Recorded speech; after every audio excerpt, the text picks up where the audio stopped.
जय जगन्नाथ सांग माने मु रिंकी आशा करे आपण माने बहुत भलरे थिबे।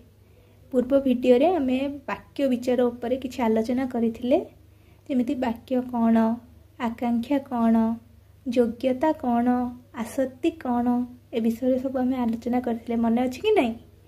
आज आमे तार आउ किछि पार्ट रहि जाइथिला, ता विषय आलोचना करिबा। एबे जानिबा पद विन्यास कौन।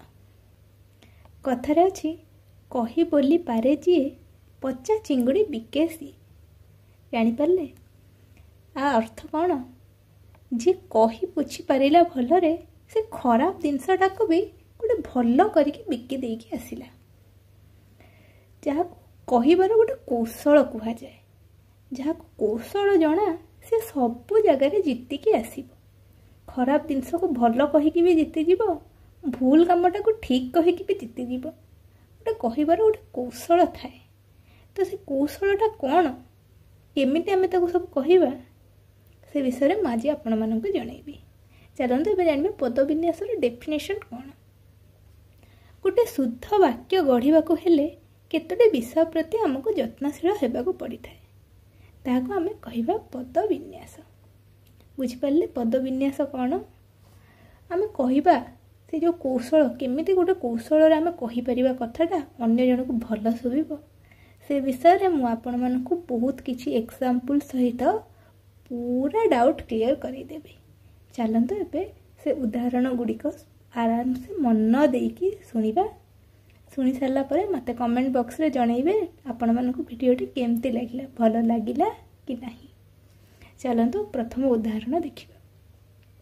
रिंकी पिला मानक पाठ पढ़ाउछि। एठारे रिंकी कौन रे? रिंकी होची गोटे कर्ता, पढ़ाउछि कौन? पढ़ाउछि होची गोटे क्रिया। आमे सब बेले गोटे वाक्य कहिला बेले मने रखिबा वाक्यर आरंभ रे कर्ता रहिबो आ वाक्यर शेष को गोटे क्रिया रहिबो। तो वाक्य गोटे सुंदर वाक्यटे हबो। एटा गोटे गोटे छोट कौशल, एटा मने रखिबा सब बेले। वाक्यर आरंभ रे आमे कर्ता रखिबा आ वाक्यर शेष को क्रिया रखिबा। सेमती आ गोटे एग्जांपल सुनंतु। श्रेया गोटे भल गीत गाइले। श्रेया गोटे बहुत भल गीतटे गाइले। एटी गीत कौन? गीत हूँ गोटे कर्म। से गोटे काम कले, श्रेया गोटे काम कले, गोटे कर्म करचंती। सी गाइले कौन? गाइले हूँ क्रिया। आम जानते एठारे कौन? गीत परे गाइले रही। ठीक अच्छे, माने गोटे कर्म परे गोटे क्रिया रहुची। एटा भी गोटे प्रकार कौशल, आको आपण माने मन रखिबे। वाक्य रे क्रिया सकर्मक होइथिले कर्म पदटी क्रिया पूर्वरु बसे। ताले एबे जानिबा सकर्मक कौन। सकर्मक आमे काहू कहितांदी? व्याकरणर जे क्रिया सहित कोनोसी कर्म थाए ताको आमे कोन कहिबा? सकर्मक। बुझ पारले? जदि आपण मानकु किछि भी डाउट्स रहउछि ताहले मते कमेंट माध्यम रे जणैबे। आ जदि आपण मानकु किछि शॉर्ट क्वेश्चन भी दरकार मते कमेंट माध्यम रे जणैबे। मु आपनकु डाउट सहित सब किछि क्लियर करै देबी। एबे चलंतु आ गोटे कौशल शिखिबा कहिबार। गोटे उदाहरण सुनंतु। पंडित शिष्य मानकु उपदेश देले। एठी शिष्य मानकु कोन? शिष्य मानकु होछि गोटे गौण कर्म। उपदेश कोन? उपदेश होछि गोटे मुख्य कर्म। वाक्य रे द्वैकर्मक क्रियार गौण कर्म पर मुख्य कर्म व्यवहार करा जाए। मन रहिला? सब बेले मन रखिबे गोटे गौण कर्म परे ही गोटे मुख्य कर्म व्यवहार करा जिवो। राम कहूची हे प्रभु मते परीक्षा रे पास करई दियो। ता पाखरे श्याम बसची। श्याम कहूची मोर परीक्षा रे 95% रही जाऊ प्रभु। तामाने एतुर आमे कोन जानिले? राम एते भल पाठ पढ़ेनी, से खाली पास हवा पे ठाकुर को डाकुची। श्याम बहुत भल पाठ पढ़े, से 95% पाई ठाकुर को डाकुची।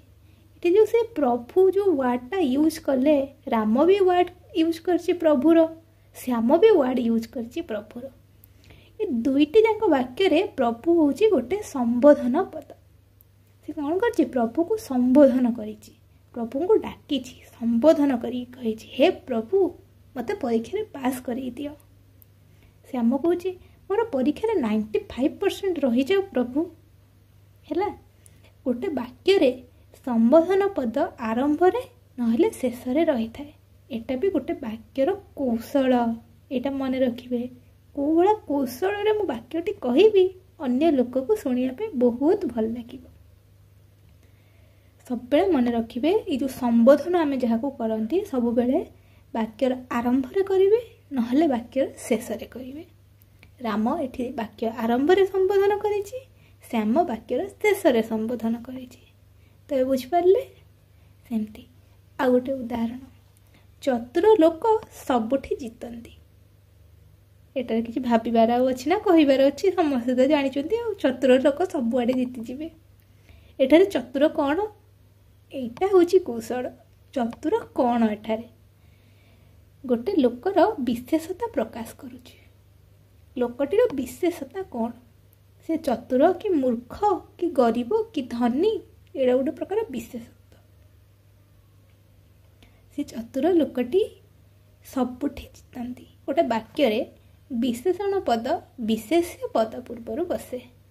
गोटे विशेषण पद सब गोटे विशेष्य पद पूर्वर ही रहिबो। एटा भी गोटे प्रकार कौशल, भूलिबेनी, मन रखिए। राजांग पुत्र महेंद्र हरिणटा को हत्या करदेले। राजांग पुत्र महेंद्र, एठारे महेंद्र कौन? महेंद्र हूँ गोटे कर्ता, किंतु से राजांग पुओ, राजांग सहित संबंधित। बुझिपारे माने महेंद्र राजांग सहित संबंधित होइकी अछंती। अरे महेंद्र का पुओ जानिचो कि नहीं कहलो? मते कमेंट बॉक्स रे मेसेज करियो। महेंद्र कहार पुओ? को राजांकर पुओंक ना थिला महेंद्र। महेंद्र होउचंदी सम्राट अशोकंक पुओंक ना, आउ तांक झियोंक ना होउची संघमित्रा। मन रखिए महेंद्र एठारे राजांक पुओ बोली राजांक सहित संबंधित होई अछंती। बुझिपारले? वाक्य रे संबोध पद संबंधित पद पूर्वर ही बसी थाए। सेमती सकाळे काम आरंभ हुए। सकाळे सकाळे कौन? सकाळे हूँ गोटे अधिकरण कारक। वाक्य आरंभ रहिबो। गोटे अधिकरण कारक सब बेले वाक्यर आरंभ रुहे। सकाळे काम आरंभ हुए। सकाळे कुआ राबे। सकाळे सकाळे हूँ कौन? गोटे अधिकरण कारक। बेले बेले आमे कहूथुवा वाक्यर आरंभ रे अधिकरण कारक व्यवहार करिथांती। सब बेले रहिबो एरा किछि माने नाही। बेले बेले आमे जेतले व्यवहार करंती बेले बेले अधिकरण कारक वाक्यर आरंभ रे ही रखिथांती, जोटा कि वाक्य को सुंदर करे कहिबा पई, सुनिबा लोक को भी भल लागिबो सुनिया पई। आ गोटे उदाहरण आपण मानकु दउची। एहा केवल संभव हेबो कठिन श्रम द्वारा। कठिन श्रम द्वारा, कठिन श्रम द्वारा उपरे एठी गुरुत्व दिया जाइछि। ए वाक्य रे बा एहा को आमे कहिबा गुरुत्व आरोपित। सेमती तुमर काम होउछि घर जानिबा। तुमर काम होउछि घर जगिबा। एठी तुमर काम होउछि उपरे गुरुत्व दिया जाइछि, तेणु यह वाक्य आरंभ रे रहिछि। बुझिपारले? जो जिनस उपरे गुरुत्व दिया जाए सेटा वाक्यर शेष रे रहिबो, नहले वाक्यर आरंभ रे रहिबो। सेमती राहुल को बिना रमेश खाइबे नहीं। एठारे बिना गोटे अव्यय पद और यह राहुल को सहित संबोधित। गोटे वाक्य जितेबाला आमे कहू वाक्य रे पद नहीं अव्यय संबोधित पद पर व्यवहृत होता है। बुझिपारले? तापर आ गोटे उदाहरण शुणु। माँ मोर और मो भाईंकर बहुत जत्न नियंती। माँ मोर जत्न नियंती, भाईर भी जत्न नियंती।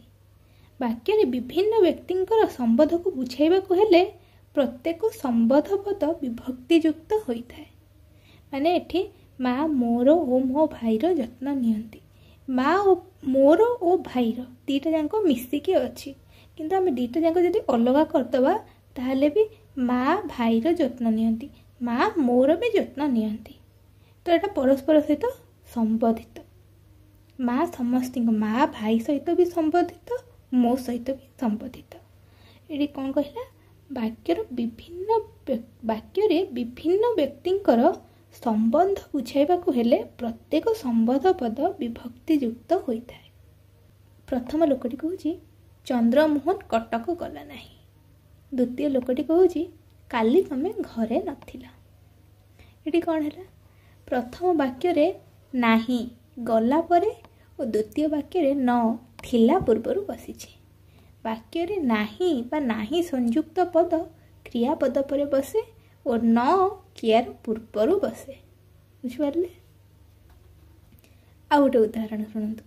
राघव सुदाम को बेतरे पिटिले। राघव बेतरे सुदाम को पिटिले। दीटा जाक एका कथा ना। राघव सुदाम को बेतरे पिटिले। राघव बेतरे सुदाम को पिटिले। आ गोटे बापा गोपाल को बहीटे देले। बापा बहीटे गोपाल को देले। दीटा भी एका कथा। वाक्य रे कारण संपादन अपादान और अधिकारण कारकर पद कर्मर परे बा पूर्वर व्यवहृत होता है।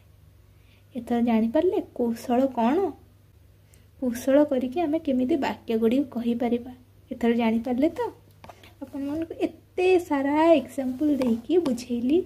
आमे गोटे वाक्य जितबे जणु कहिबा को कौशल माध्यम रे कहिबा कोठी क्रिया आकर रखिबा कोठी गुण कर्म रहिबो कोठी संपादन रहिबो कोठी संबोधन पद रहिबो आपण मन को गोटे गोटे उदाहरण माध्यम रे सब किछि पूरा डिटेल्स रे बुझेई देली। तापर भी जदि आपण मनकर आउ किछि डाउट रहिता है मते कमेंट माध्यम रे निहाती जणैबे। मु रहिली। जय जगन्नाथ।